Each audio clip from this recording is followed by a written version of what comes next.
வங்கக்கடலின் தென்மேற்கு பகுதியில் காற்றழுத்த தாழ்வு பகுதி உருவாக்கியதாக இந்திய வானிலை ஆய்வு மையம் அறிவித்துள்ளது.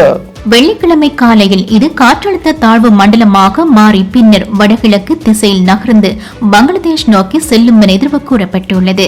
தேனி, தென்காசி, திருநெல்வேலி, கன்னியாகுமரி மாவட்டங்களில் வெள்ளிக்கிழமை வரை மிக கனமழை பெய்யும் எனவும் வேறு பகுதிகளில் கனமழைக்கு சந்தர்ப்பம் இருப்பதாக வானிலை ஆய்வு நிலையம் தெரிவித்தது. குற்றாலம், கொல்லிமலை உட்பட்ட அருவிகளில் மக்கள் குளிப்பதற்கும் இந்த பகுதிகளுக்கு சுற்றுலா பயணிகள் செல்லவும் தடை விதிக்கப்பட்டுள்ளது. தமிழகத்தில் பணியில் உள்ள காவலர்கள் பேருந்துகளில் பயணச்சீட்டு பெறாது பயணிக்க அனுமதி இல்லை என போக்குவரத்து துறை அறிவித்துள்ளது. நாகர்கோவில் செட்டிக்குளம் பணிமனையிலிருந்து தூத்துக்குடி சென்ற காவலர் ஒருவர் சீருடையில் இருப்பதால் பயணச்சீட்டு பெற முடியாது என பேருந்து நடத்துனரிடம் வாக்குவாதம் செய்தமை குறித்த ஒளிப்பதிவு பெருமளவு பகிரப்பட்டுள்ள நிலையில் போக்குவரத்து துறை விளக்கம் அளித்துள்ளது. பேருந்து நடத்துனருடன் வாக்குவாதத்தில் ஈடுபட்ட காவலர் மீது துறைசார் நடவடிக்கை எடுக்குமாறு பரிந்துரைத்திருப்பதாக போக்குவரத்து துறை குறிப்பிட்டது. சென்னை மேல் நீதிமன்றத்தின் பொறுப்பு தலைமை நீதிபதியாக ஆர் மகாதேவன் நியமிக்கப்பட்டுள்ளார். பொறுப்பு தலைமை நீதிபதியாக உள்ள எஸ்.வி. கங்கா புர்வாலா நாளையுடன் ஓய்வு பெறுவதால் அவருக்கு அடுத்த மூப்பு நிலையில் இருக்கும் மகாதேவன் இந்த பதவிக்கு நியமிக்கப்படுவதாக ஜனாதிபதி திரௌபதி முர்மு அறிவித்துள்ளார். மகாதேவன் 2013ஆம் ஆண்டு மேல் நீதிமன்ற நீதிபதியாக நியமிக்கப்பட்டார். இலங்கையின் பல பகுதிகளில் கனத்த மழை மற்றும் கடுமையான காற்று குறித்து எச்சரிக்கை விடுக்கப்பட்டுள்ளது. மேற்கு சபரகமு மாகாணங்களிலும் கண்டி, நுவரெலியா மாவட்டங்களிலும் 150 மில்லிமீட்டர் வரையான மழை பெய்யும் எனவும் வடமேல் மாகாணம், மன்னார், காலி, மாத்தறை ஆகிய மாவட்டங்களில் 100 மில்லிமீட்டருக்கும் அதிகமான மழை பெய்யும் என எதிர்வு கூறப்பட்டுள்ளது.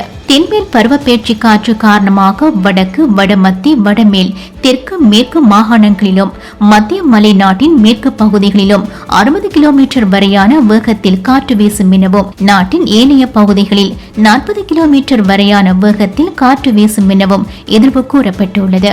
காற்று மழை என்பன காரணமாக மீனவர்களும் கடற்படையினரும் மறு அறிவித்தல் வரை கடலுக்குள் செல்லக்கூடாது என கடற்றொழில் நீரியல் வள திணைக்களம் கேட்டுள்ளது. இலங்கை கம்பகம் மாவட்டத்தில் தனியார் பேருந்து மோதி 10 வயதான மாணவி ஒருவர் மரணமானார்.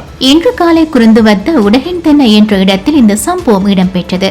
பேருந்திலிருந்து இறங்கிய மாணவி பேருந்தின் முன்பாக வீதியை கடக்க முற்பட்ட போது அதே பேருந்தால் மோதப்பட்டு மரணமானார்.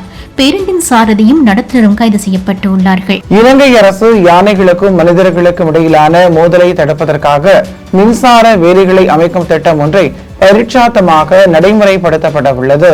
யானைகளின் தாக்கம் அதிகமாக இருக்கும் விவசாய நிலங்களை சுற்றி தற்காலிகமாக மின்சார வேலிகள் அமைக்கப்படும் எனவும் அறுவடை முடிவடைந்ததும் இந்த வேலிகள் அகற்றப்படும் எனவும் தெரிவிக்கப்பட்டது. மக்கள் குடியிருப்புகளை சுற்றிய மின்சார வேலிகள் அமைக்கப்பட உள்ளன. ஏற்கனவே மின்சார வேலிகளில் யானைகள் சிக்கி மரணமாகும் சம்பவங்கள் இடம்பெறும் வேளையில் தோல்வியடைந்த அதே திட்டத்தை இலங்கை அரசு மீண்டும் நடைமுறைப்படுத்த முற்பட்டுள்ளது. இலங்கை காவல்துறைக்கு எதிராக தேசிய காவல்துறை ஆணைக்குழுவிடம் கடந்த ஆண்டில் 2448 முறைப்பாடுகள் செய்யப்பட்டுள்ளன. அதிகளவாக மேல் மாகாணத்தில் 10,002 முறைப்பாடுகள் செய்யப்பட்டன. கிழக்கு மாகாணத்தில் 130 முறைப்பாடுகளும் வட மாகாணத்தில் 86 முறைப்பாடுகளும் செய்யப்பட்டன. செயற்பாடின்றி இருந்தமை, அதிகார துஷ்பிரயோகம், போலி குற்றச்சாட்டுகளை பதிவு செய்தமை போன்ற முறைப்பாடுகள் அதிக அளவில் செய்யப்பட்டன. பெண்களும் சிறுவர்களும் தொந்தரவு செய்யப்பட்டதாக 13 முறைப்பாடுகளும், காவல்துறையால் தடுத்து வைக்கப்பட்டவர்கள் மரணமானமை தொடர்பாக 3 முறைப்பாடுகளும் செய்யப்பட்டன.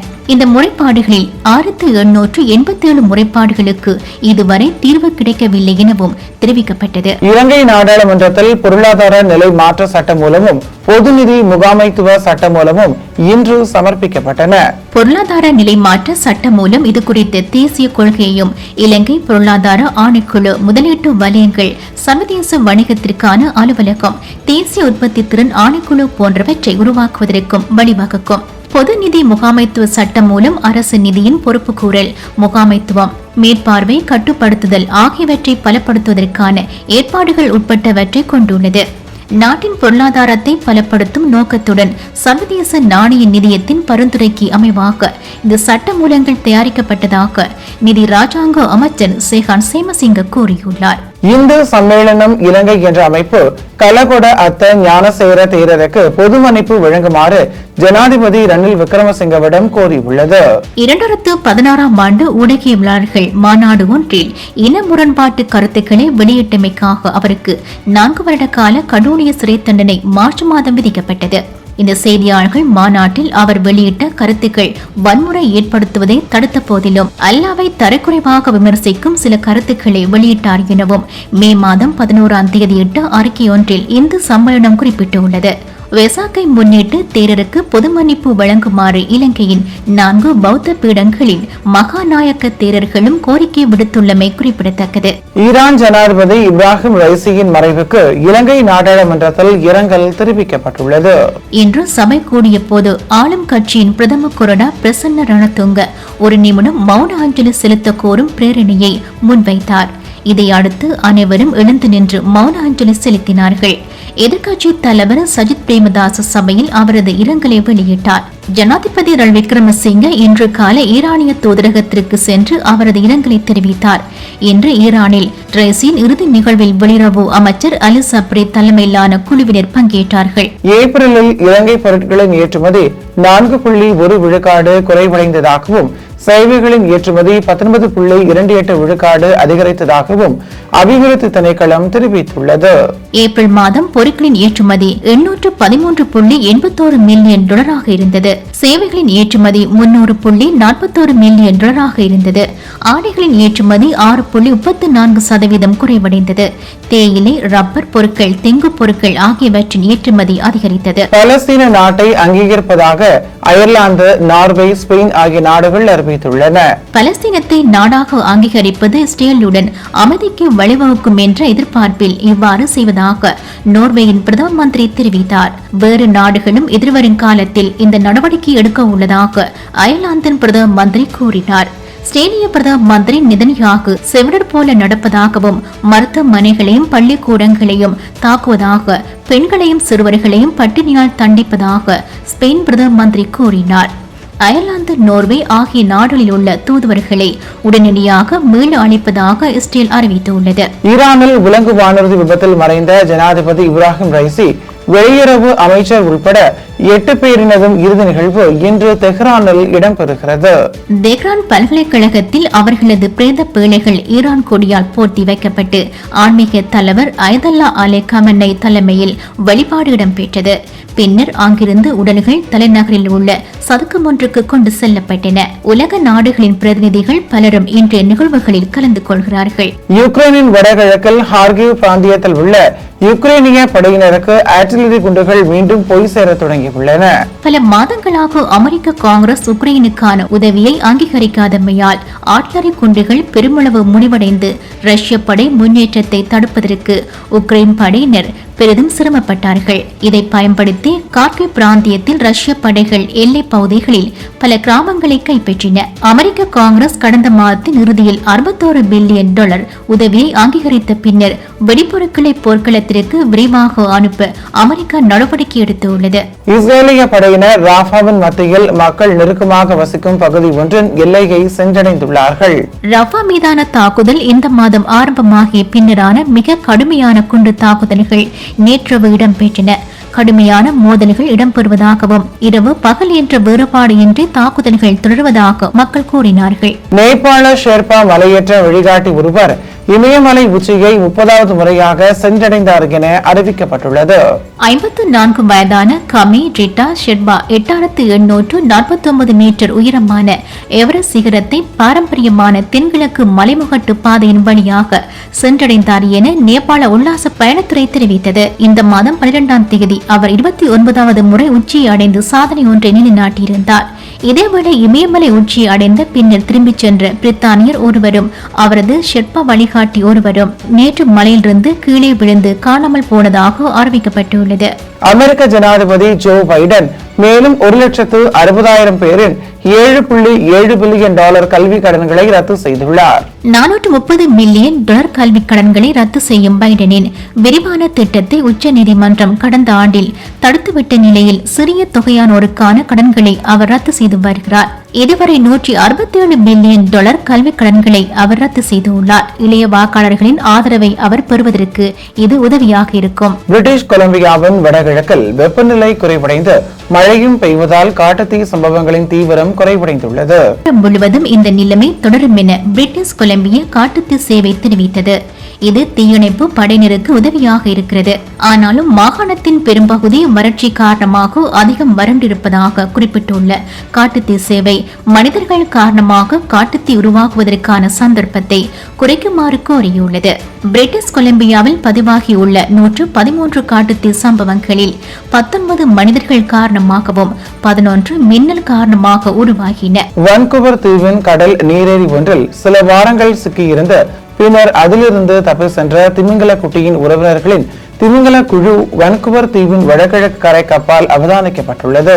குட்டியின் பூட்டியின் திமிங்கல குழு திங்கட்கிழமை அவதானிக்கப்பட்ட போது கடல் நீரேறியிலிருந்து தப்பிச் சென்ற தாயை இழந்த திமிங்கல குட்டி அதில் இருக்கவில்லை.